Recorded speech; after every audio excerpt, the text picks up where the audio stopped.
నమస్తే. Welcome to news pocket. Kamal Haasan మళ్ళీ language ప్రాబ్లమ్‌ను రెచ్చగొట్టారు. తమిళ, కన్నడ భాషల్లో ఆయా రాష్ట్రాల్లో తీవ్ర వివాదం వస్తుంది. 2 రాష్ట్రాల్లోనూ పొలిటికల్‌గా లాంగ్వేజ్ అన్నది చాలా సెన్సిటివ్ అంశం. అలాంటి సమయంలో 2 లాంగ్వేజెస్ మధ్య వివాదాన్ని రైజ్ చేశారు కమల్ హాసన్. దీంతో తన సినిమా 'థగ్ లైఫ్'పై బ్యాన్ పడటమే కాకుండా కర్ణాటక హైకోర్టు నుంచి కూడా తిట్లు తిన్నారు. అసలు కమల్ హాసన్ ఏమన్నారు? ఏం జరిగింది? అన్న విషయాన్ని ఇప్పుడు చూద్దాం. కన్నడ లాంగ్వేజ్ పై తన cinema 'tug life' audio release ఫంక్షన్‌లో కమల్ హాసన్ వివాదాస్పద వ్యాఖ్యలు చేశారు. కన్నడ లాంగ్వేజ్‌కు తమిళం తల్లి లాంటిదని అన్నారు. అంటే తమిళ్ నుంచి కన్నడ పుట్టిందని చెప్పారు. అయితే దీన్ని కన్నడ వాదులు అస్సలు ఒప్పుకోవడం లేదు. లాంగ్వేజ్‌లో తమదే గొప్పదని, తమిళ్ నుంచి పుట్టడం లేదని చెప్తున్నారు. కమల్ హాసన్ ఇలాంటి వ్యాఖ్యలు చేయడం తప్పు అని వాదిస్తూ ఉన్నారు. ఆయన వెంటనే క్షమాపణలు చెప్పాలని డిమాండ్ చేస్తున్నారు. అయితే దీనిపై కమల్ హాసన్ ఎక్స్‌ప్లనేషన్ ఇచ్చారు. తాను తప్పు చేయలేదు, సారీ మాత్రం చెప్పబోనని ప్రకటించారు. దీంతో థగ్ లైఫ్ విడుదలను నిషేధించాలని కోరుతూ Karnataka film chamber of commerce KFCC కోర్టులో పిటిషన్‌ను వేసింది. వివాదం కోర్టుకు చేరడంతో దీన్ని విచారించిన హైకోర్టు కమల్ హాసన్‌పై సీరియస్ అయింది.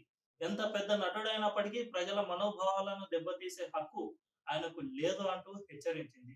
ఈ అంశంపై తీవ్రంగా స్పందించింది. అతడి వ్యాఖ్యలకు ఆధారాలను అడిగింది. ఒక్క క్షమాపణ చెబితే అన్నీ పరిష్కారం అయ్యేవని వ్యాఖ్యానించింది. మీరు కమల్ హాసన్ కావచ్చు, మరెవరైనా కావచ్చు, ప్రజల మనోభావాలను దెబ్బతీయలేరు. ఒక ప్రజాప్రతినిధిగా అలాంటి ప్రకటన చేయకూడదు. మీ కామెంట్స్ వల్ల అశాంతి ఏర్పడింది. కన్నడ ప్రజలు మిమ్మల్ని క్షమాపణలు మాత్రమే అడిగారు. మీరు ఏ ప్రాతిపదికన ఆ ప్రకటన చేశారు? మీరు ఏమైనా చరిత్రకారులా? లేక భాషావేత్తనా? ఎందుకు అలాంటి వ్యాఖ్యలు చేశారు అని కమల్ హాసన్‌ను హైకోర్టు ప్రశ్నించింది. క్షమాపణ చెప్పని పక్షంలో కర్ణాటకలో సినిమాను ఎందుకు ప్రదర్శించాలనుకుంటున్నారు? వదిలేసేయండి. భావ వ్యక్తీకరణ స్వేచ్ఛ హద్దులు దాటి ప్రజల మనోభావాలను దెబ్బతీయకూడదు కదా! మీరు క్షమాపణ చెబితే ఏ సమస్య ఉండదు. మీ సినిమాను ప్రదర్శించడం ద్వారా కర్ణాటక నుంచి కూడా మీరు కోట్ల రూపాయల ఆదాయాన్ని పొందవచ్చని హైకోర్టు పేర్కొంది. కమల్ హాసన్ ఉద్దేశపూర్వకంగా ఆ వ్యాఖ్యలు చేయలేదని ఆయన తరపు న్యాయవాది కోర్టు దృష్టికి తీసుకురాగా, పరిస్థితుల కారణంగా బాధితుడయ్యే వ్యక్తికి, వాటిని సృష్టించే వ్యక్తికి చాలా తేడా ఉంది. ఇప్పటికే కమల్ హాసన్ బాహాటంగా తన అభిప్రాయాన్ని ప్రకటించారు. దాన్ని మీరు కప్పిపుచ్చలేరు అని హెచ్చరించింది. మిగిలింది క్షమాపణలు చెప్పడం మాత్రమే అని కోర్టు వ్యాఖ్యానించగా, కమల్ హాసన్ పరిస్థితిని చక్కదిద్దేందుకు ప్రయత్నించినా అది పక్కదారి పట్టిందని ఆయన తరపు న్యాయవాది వాదించారు. దీనిపై న్యాయమూర్తి స్పందిస్తూ, కావచ్చు, కానీ కారణం ఎవరు? మీరే పరిస్థితిని చేయి దాటిపోయేలా చేశారు.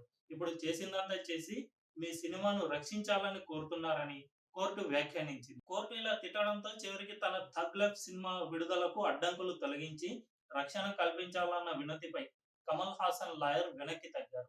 ప్రస్తుతానికి కర్ణాటకలో Kamal Haasan 'tug life' cinema విడుదల చేయడం లేదని కోర్టుకు చెప్పేశారు. అంత మూర్ఖత్వంతో ఉన్నారు కమల్ హాసన్. త్వరలో ఈ వ్యవహారంపై కన్నడ ఫిల్మ్ ఛాంబర్‌తో చర్చలు జరుపుతామని కోర్టుకు తెలిపారు. దీంతో హైకోర్టు ఈ కేసు విచారణను ఈ నెల 10వ తేదీకి వాయిదా వేసింది.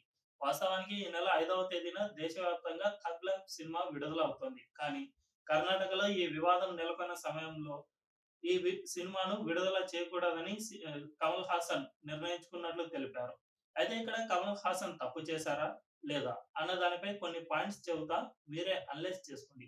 పాయింట్ నంబర్ 1, కన్నడ, తమిళ భాషలు చాలా సున్నితమైనవి. ఇవి ప్రాచీన భాషలే అయినా పొలిటికల్‌గా చాలా ప్రాబ్లమ్స్ వస్తూ ఉన్నాయి.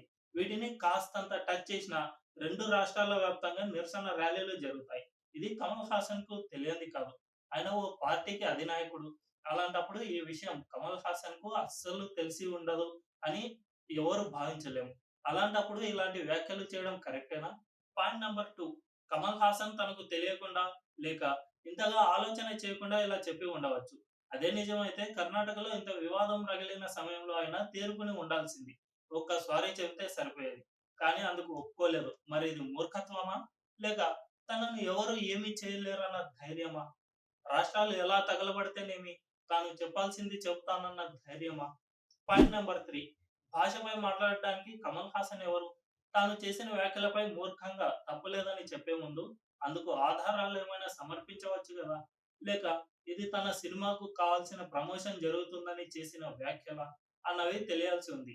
ఏదేమైనా కానీ కమల్ హాసన్ ఇలాంటి వివాదాస్పద వ్యాఖ్యలు చేయడం కొత్తేమీ కాదు. కానీ ఇలాంటివి చేసే ముందు భవిష్యత్ పరిణామాలను గుర్తుపెట్టుకొని వ్యవహరిస్తే అందరికీ మంచిది.